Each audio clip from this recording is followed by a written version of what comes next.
Hello दोस्तों, कैसे हैं आप लोग? स्वागत है आपके YouTube channel I am coming physics classes में। चलिए, आज है लेक्चर नंबर 3।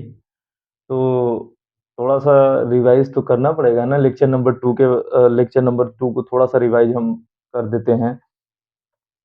हम लोगों ने लेक्चर नंबर 2 में क्या पढ़ा था? ऑक्सो एसिड का कुछ पार्ट बचा हुआ था। जो केसेस हमने डील किया है वो कैसे था? Oxo acid, direct linkage and multiple linkage. ये 3 चीज़ के बारे में हम लोगों ने डिस्कस किया। तो आज हमको जो टॉपिक डिस्कस करना है वो नेमिंग ऑफ ऑक्सो एसिड का पार्ट है। वो भी हम लोग देख लेते हैं, क्योंकि उस टाइप का क्वेश्चन पूछा गया है नीट और जेई में। चलिए तो स्टार्ट करते हैं। चलिए स्टार्ट करते हैं। एक मिनट इसे erase कर देते हैं।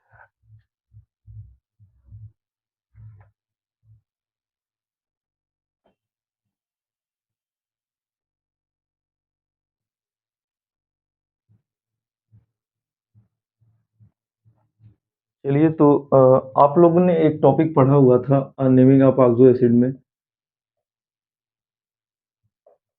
अगर कोई एलिमेंट अपने मैक्सिमम ऑक्सीडेशन स्टेट में है तो वहाँ जो सफिक्स वर्ड यूज होता है इक एसिड यूज होता है। ये चीज तो आपको पूरा पता ही होगा।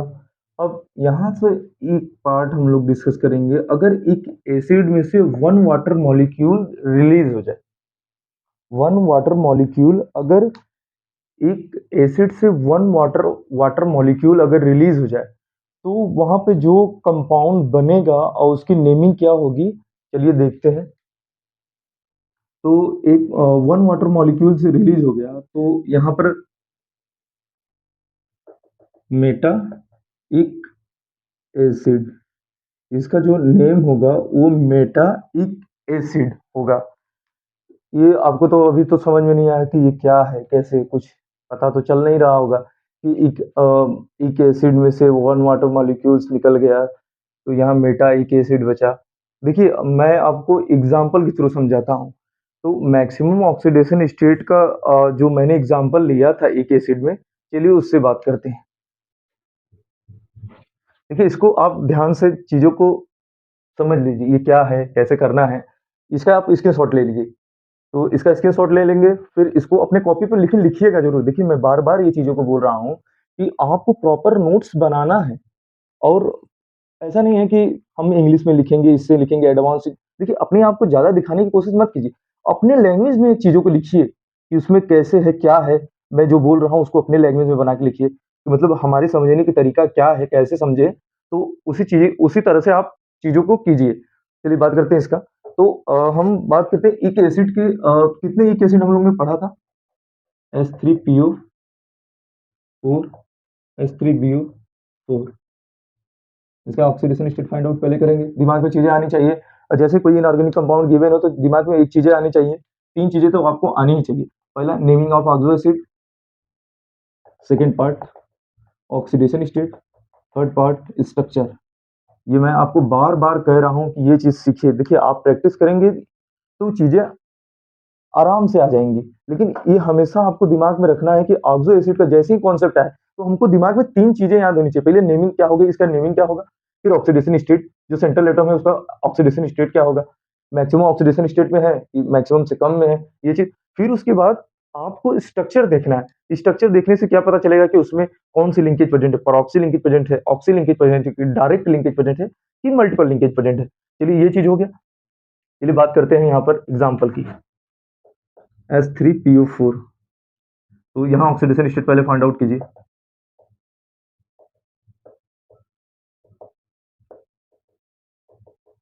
बोरान, फास्फोरस है। फास्फोरस की मैक्सिमम ऑक्सीडेशन स्टेट क्या है? +5। वो नाइट्रोजन फैमिली का है। +5 मैक्सिमम ऑक्सीडेशन स्टेट। तो इसकी नेमिंग क्या होगी? Phosphoric acid. देखिए, ये इक एसिड है। इक एसिड में से one water water molecule release कर,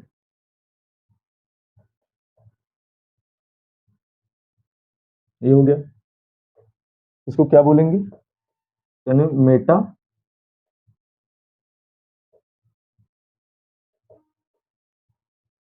मेटाफॉस्फोरिक। ओ सॉरी, हम इसको पहले हटा देते हैं तो चीजें क्लियर समझ में आने लगेंगी। देखिए, ये चीज आपने हमेशा दिमाग में फिट कर दीजिएगा कि अगर कोई कंपाउंड एक एसिड का है, उसे वन वाटर मॉलिक्यूल रिलीज करने पर क्या फॉर्म होता है? देखिए यहाँ पर ये क्या है? Phosphoric acid. ये एक एसिड है, वन वाटर मॉलिक्यूल रिलीज करने पर क्या फॉर्म होगा? HPO3। ये फॉर्म, इसका नेम क्या होगा? मेटा एक एसिड। देखिए हो गया ना, ये चीज समझ में आ गया कैसे नेमिंग होगी। कोई कंपाउंड गिवन होगा तो उसे कैसे पता चलेगा कि ये मेटा है कि सल मेटा एक एसिड है कि क्या है, ये चीज ये देख के बता सकते हैं। तो बात करते हैं इसका एक्चुअल में नेम क्या है। यहाँ फास्फोरिक एसिड, इसका नेम क्या है? Meta phosphoric acid. ये चीज हो गया, एक एग्जांपल है, एग्जांपल नंबर 1। अब एग्जांपल नंबर 2 देखते हैं।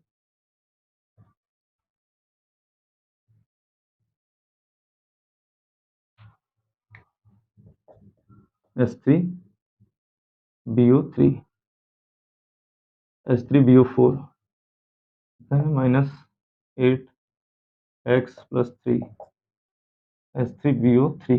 एक्चुअल में बोरॉन की मैक्सिमम ऑक्सीडेशन स्टेट है क्या? +3। तो यहाँ देखिए ये क्या है? Boric acid, boric acid. ये बोरिक एसिड है, मीन्स एक एसिड है। एक एसिड में से वन वाटर मॉलिक्यूल रिलीज करने पर क्या फॉर्म होगा? BO2। देखिए एक एग्जांपल ये है और एक एग्जांपल उसके पहले था H3BO4 H3PO4 से वन वाटर मॉलिक्यूल रिलीज होने पर क्या फॉर्म होगा? H2, सॉरी क्या है, क्या फॉर्म होगा? HPO3। देखिए इसका नेमिंग क्या है? मेटा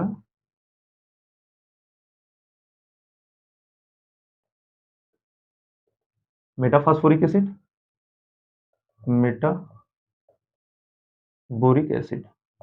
देखिए तो मेटा का कंडीशन का देखिए एक आपको दिमाग में एक चीज फिट कर लेना है कि जो मेटा का पार्ट है,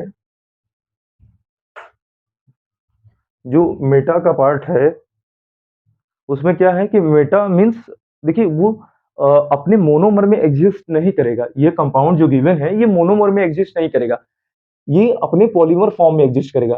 क्योंकि ये कंपाउंड अगर मोनोमर में एग्जिस्ट करने लगे तो इसमें बोरान की वैलेंसीज कंप्लीट नहीं होगी।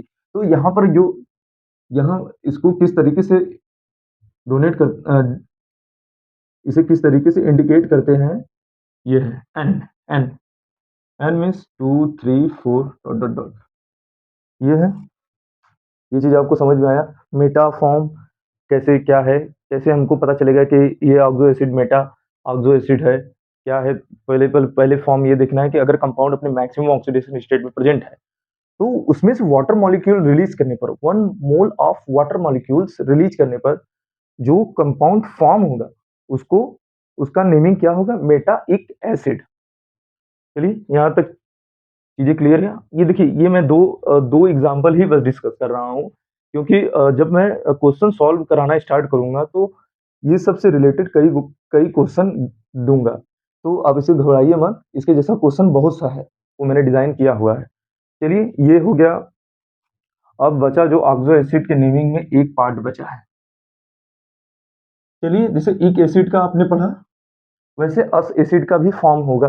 अगर कोई अस एसिड है उसमें से वन वाटर मॉलिक्यूल रिलीज करेंगे तो यहाँ क्या फॉर्म होगा? मेटा अस एसिड। यहाँ क्या फॉर्म होगा? मेटा अस एसिड। चलिए देखते हैं। H3PO4 ये एक एसिड है, इसमें से वन ऑक्सीजन मॉलिक्यूल रिलीज करने पर अस एसिड फॉर्म होगा। और फिर देखिए यहाँ ये अस एसिड है, ये क्या है? फास्फोरस।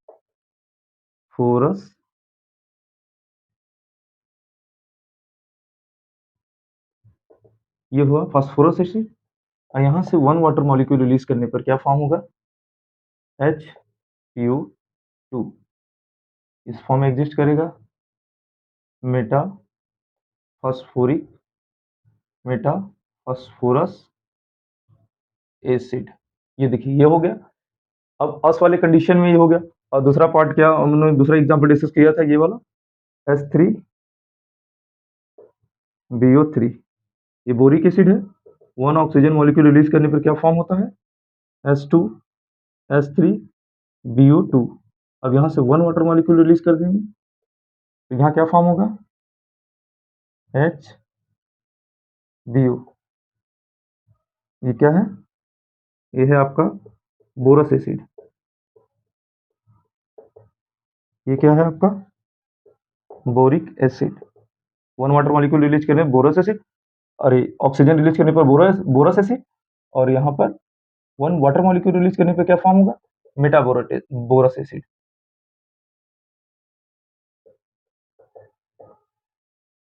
चलिए ये चीज समझ में आ गया।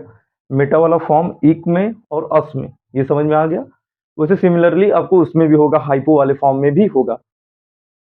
सिमिलरली हाइपो वाला फॉर्म में भी होगा। तो आप इसी चीजों से आप आगे की चीजें कर सकते हैं, इतना तो मुझे पता है, इतना तो आप लोग ने सीख ही लिया होगा। चलिए इसको हटाते हैं। फिर जो मेन पार्ट बचा है वो है पायरो एसिड।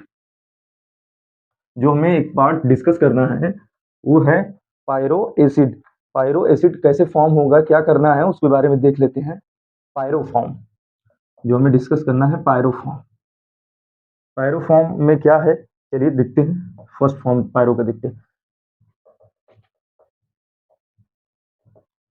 अगर टू इक एसिड, अगर टू अगर दो मोल ऑफ इक एसिड आपस में कंबाइन होकर वन वाटर मॉलिक्यूल रिलीज करेंगे, अगर दो मोल ऑफ इक एसिड आपस में कंबाइन होकर दो मोल ऑफ वाटर एक mole of water molecules, one mole of water molecules release करेंगे, तो वहां जो कंपाउंड फॉर्म होगा उसका सफिक्स वर्ड जो होगा, प्रीफिक्स वर्ड, उसे बोलते हैं क्या, पायरो। पायरो इक एसिड। चलिए बात देखते हैं। यहाँ जो फॉर्म होगा पायरो इक एसिड, ये हो गया। चलिए एग्जांपल देखते हैं। H2SO4,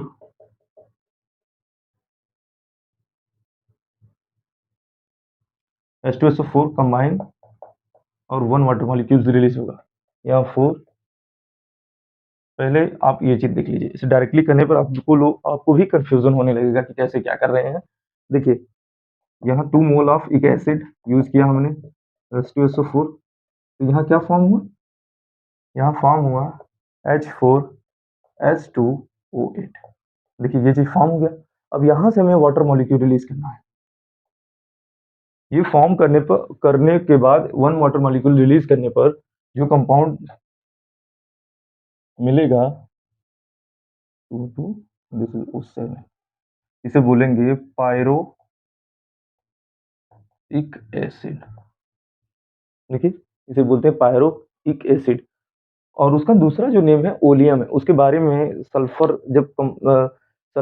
जब ऑक्सीजन फैमिली का मेंबर के बारे में हम लोग जब डिस्कशन करेंगे तो वहां उसका डिटेल में डिस्कशन करेंगे। तो यहाँ तक ये चीज आपको समझ में आया।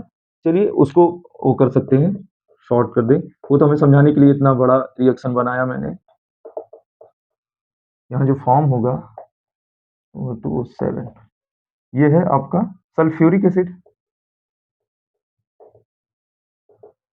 ये जो फॉर्म हुआ है पायरो सल्फ्यूरिक एसिड फॉर्म हुआ, पायरो सल्फ्यूरिक एसिड, ये हो गया। ये पार्ट हुआ एक एसिड का। अब सिमिलरली अस एसिड भी इसी तरीके से है। चलिए अस एसिड भी डिस्कस कर लेते हैं। अगर 2 मोल ऑफ अस एसिड आपस में कंबाइन होके वन वाटर मॉलिक्यूल रिलीज, यहाँ फॉर्म होगा पायरोअस एसिड, पायरोअस एसिड। देखिए ये चीज समझ में आया। चलिए बात करते हैं अस एसिड, H3PO3 प्लस, ये फास्फोरस एसिड है। देखिए आप ये चीज हमेशा आपको दिमाग में रखना है। देखिए मैं बार बार बोल रहा हूँ कि नेमिंग ऑफ ऑक्सो एसिड बहुत ही इंपॉर्टेंट रोल प्ले करेगा इस टॉपिक में। तो आपको बार बार ये चीजें दिमाग में लाना है। पहला नेमिंग, दूसरा ऑक्सीडेशन स्टेट, फिर तीसरा स्ट्रक्चर। चलिए बात करते हैं। ये क्या है, फास्फोरस एसिड। फास्फोरस एसिड है। फास्फोरस एसिड, अब सॉरी, यहाँ पर पहले हम डायरेक्ट रिएक्शन नहीं करेंगे, पहले इसको यहाँ पर ऐड करने पे कितना होता है 6P2O6। फिर यहाँ से 1 वाटर मॉलिक्यूल रिलीज करें, क्या बनेगा यहाँ H4P2O5। ये चीज क्या है, ये है आपका अस एसिड। अस एसिड से क्या फॉर्म हुआ, पायरोअस एसिड, पायरोअस एसिड। ये चीज, इसका स्क्रीनशॉट ले लीजिए, तो फिर इसको शॉर्ट में करता हूँ। चलिए स्क्रीनशॉट ले लिए होंगे आप लोग।